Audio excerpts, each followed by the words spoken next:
तो अगर आपको ये शिकायत रहती है कि जब भी घर में आलू के पकौड़े बनाए जाए देर तक क्रिस्पी नहीं रहते, प्रॉपर तरीके से अंदर तक पक ही नहीं पाते, या फिर ठंडा होने के बाद तो खाने के काबिल ही नहीं रहते, तो आज की रेसिपी देख लें।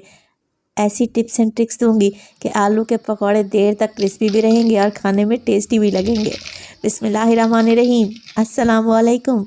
खुश रहें, आबाद रहें, जहाँ भी रहें हैप्पी रहें और हेल्दी रहें। तो मैं हूँ फ़ायज़ा और वेलकम करती हूँ आपको चटपटे पकवान में स्पेशल आलू के क्रिस्पी पकौड़े। तो सिर्फ चंद ही चीज़ों का इस्तेमाल करते हुए बनाएंगे ये मज़ेदार से पकौड़े, जो कि मार्केट से भी आपको नहीं मिलेंगे। तो फिर देर किस बात की, जल्दी से रेसिपी स्टार्ट कर लेते हैं। मगर उससे पहले रेसिपी अच्छी लगे तो लाइक कर दें और चटपटे पकवान को सब्सक्राइब भी कर लें। तो सुपर क्रिस्पी सुपर टेस्टी आलू लच्छा पकौड़ा बनाने के लिए सबसे पहले तो ले लिया है मैंने आलू, 1 किलो के बराबर है। और आलू को मैंने छील कर पानी में डीप करके रखा है ताकि ये काले ना पड़े। अच्छा जी, यहाँ पर आलू के हमने करने हैं स्लाइस। तो स्लाइस करने के लिए आप हाथ की मदद से तेज़ छुरी का इस्तेमाल करते हुए भी स्लाइस कर सकते हैं, कुछ इस तरीके से। असल में हमने आलू के लच्छे बनाने हैं, तभी तो लच्छा पकौड़ा बनकर तैयार होगा। तो बस इस तरीके से आलू के स्लाइस कर लें, या फिर आपके घर में अगर पोटैटो स्लाइसर है, जो कि हर घर में मौजूद ही रहती है, बस इसकी मदद से आलू के स्लाइस कर लेंगे। और सारे ही आलू ऐसे ही काट कर हम लोगों ने तैयार कर लेने हैं। चलें जी, आलू को मैंने स्लाइस कर लिया है और पानी में ही डिप रहने दिया है। अब यहाँ पर मैं आपको ज़रा आलू की कटिंग चेक करवा देती हूँ। देखिए, इतने बारीक से स्लाइस आप लोगों ने काट कर तैयार करने हैं। अब बारीक स्लाइस तो हमने काट लिए, अभी हमने इसके लच्छे मज़ीद बनाकर तैयार करने हैं। तो इस तरीके से आलू को इकट्ठा कर लेंगे और तेज़ छुरी ने और कटिंग बोर्ड पर रखते हुए आलू के बारीक से लच्छे काट कर तैयार कर लें। देखें, जैसे मैं कटिंग कर रही हूँ ना, बिल्कुल ऐसे बारीक बारीक से आप लोगों ने कटिंग करनी है। अब आप लोग पूछेंगे कि फ़ायज़ा, आलू को हम ग्रेट भी तो कर सकते थे, या कद्दूकश की मदद से लंबे लंबे लच्छे निकाल सकते थे। देखिए, अगर आपको क्रिस्पी आलू लच्छा पकौड़ा बनाना है तो ये प्रोसेस तो करना पड़ेगा। अगर आप ग्रेटर की मदद से आलू को ग्रेट कर लेंगे ना, तो फिर आलू के लच्छे नहीं बनेंगे। आलू को काट लें और सारे ही आलू ऐसे ही काट करके आप लोगों ने तैयार कर लेने हैं, ज़्यादा टाइम नहीं लगेगा। देखें, आलू की मैंने कटिंग कर ली है और बारीक बारीक से लच्छे बना लिए हैं। अब यहाँ पर ये आलू हमने धोने हैं और 2 से 3 पानी में धोने हैं। तो जैसा कि आप सब लोगों को पता होगा कि आलू में स्टार्च होता है और इसी स्टार्च को तो हमने निकालना है। बस जी, एक बड़ी सी पतीली में आलू डालेंगे और पानी डालें और 1 से 2 पानी में से अच्छे तरीके से धोएं। धोने के बाद किसी स्ट्रेनर में डाल कर रखेंगे ताकि आलू का एक्स्ट्रा पानी निकल जाए। इस तरीके से जो हम पकौड़े बनाने जा रहे हैं एक्स्ट्रा क्रिस्पी बनकर तैयार होंगे और फ्राई होने के बाद देर तक क्रिस्पी रहेंगे। तो 2 से 3 पानी में मैंने इन्हें धो लिया है, अब स्ट्रेनर में भी डाल कर रख दिया है। अभी मैं इसको ऐसे ही छोड़ दूंगी 5 से 6 मिनट के लिए, ताकि सारा एक्स्ट्रा पानी निकल जाए। तो 5 से 6 मिनट के बाद ये आलू के लच्छे तकरीबन ड्राई हो चुके हैं। अब हम इस पर काम करेंगे और डालेंगे इसमें मिर्च और मसाले। तो सबसे पहले तो मैं इसमें डाल रही हूँ नमक, ½ टी स्पून शामिल कर दें। नमक के साथ साथ मैं काली मिर्च का भी इस्तेमाल करूँगी, तो ज़्यादा नहीं, 1/4 टीस्पून के करीब ही मैं काली मिर्च का पाउडर डालने लगी हूँ। लाल मिर्च का पाउडर भी डालूँगी ½ टी स्पून। आप इसमें कुटी हुई लाल मिर्च का भी इस्तेमाल कर सकते हैं। बारीक कटी हुई हरी मिर्चें, हरा धनिया और प्याज के लच्छे भी डाल सकते हैं। मुख्तलिफ वैरायटी में आप इसे बना सकते हैं। इसके अलावा मैंने शामिल कर दिया है लहसुन का पाउडर ½ टी स्पून, इससे बहुत अच्छा टेस्ट आएगा। चलें जी, मिक्स कर लेते हैं सारी चीज़ों को। इस तरीके से आलू को टॉस करेंगे ना, तो सारे मसाले आलू पर कोट हो जाएंगे।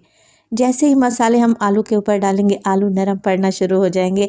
और यही तो हमें चाहिए था कि आलू अपना पानी छोड़ दें और पकौड़े बनाने के लिए हमें मज़ीद पानी डालने की भी ज़रूरत ना पड़े। पकौड़ों को क्रिस्पी करने के लिए और बाइंडिंग देने के लिए मैं ½ कप यहाँ पर शामिल कर रही हूँ मैदे का।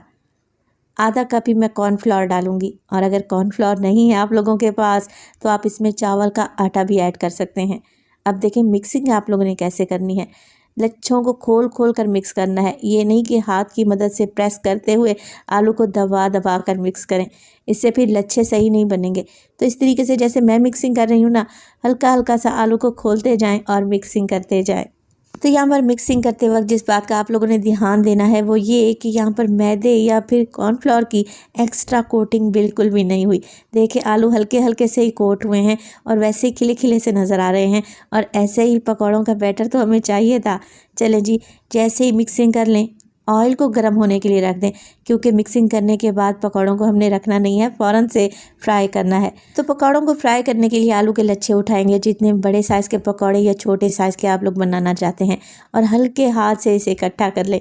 ये नहीं कि आप लोगों ने दबा दबा कर इसे इकट्ठा करना है, तब लच्छे नहीं बनेंगे और पकौड़े बहुत ज़्यादा हार्ड हो जाएंगे।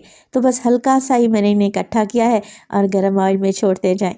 और इसी स्टेज पर अगर तो रेसिपी आप लोगों को ज़रा सी भी अच्छी लग रही हो, रेसिपी को लाइक कर दिया करें और चटपटे पकवान को सब्सक्राइब भी कर लें। आप सब लोगों का बेहद शुक्रिया। ऑयल मीडियम हॉट होना चाहिए। ऑयल के बबल्स देखकर आपको अंदाज़ा हो रहा है ना कि ऑयल को मैंने कितना ज़्यादा गर्म किया है। तो मीडियम टू हाई फ्लेम पे ऑयल को गर्म होना चाहिए और इस तरीके से आलू के लच्छे ऑयल में डालते जाएं और 2 से 3 मिनट के लिए तो बिल्कुल भी ना छेड़ें, ताकि ये स्टेबल हो जाएं, अपनी पोजीशन होल्ड कर ले। तो 2 से 3 मिनट के बाद पकौड़ों की साइड को चेंज करेंगे और इसी तरीके से उलटते पुलटते हुए इन्हें क्रिस्पी और गोल्डन कर लेंगे। आप खुद ही अंदाज़ा लगा लेंगे कि ये कितने क्रिस्पी हो चुके हैं।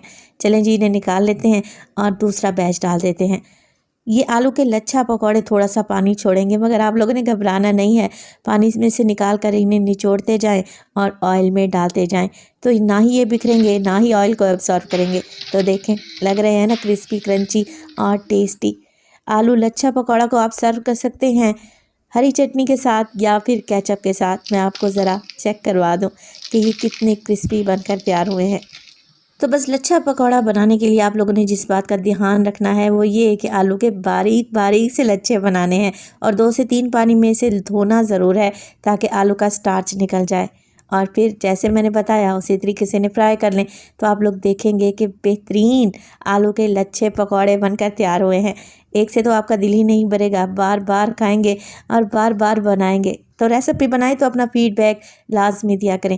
आपके एक प्यारे से कमेंट का मुझे इंतज़ार रहेगा। अपना बहुत सारा ख्याल रखिएगा। फ़ाइज़ा को अपनी दुआओं में याद रखिएगा। मुझे दीजिए इजाज़त। टिल देन, अल्लाह निगहबान।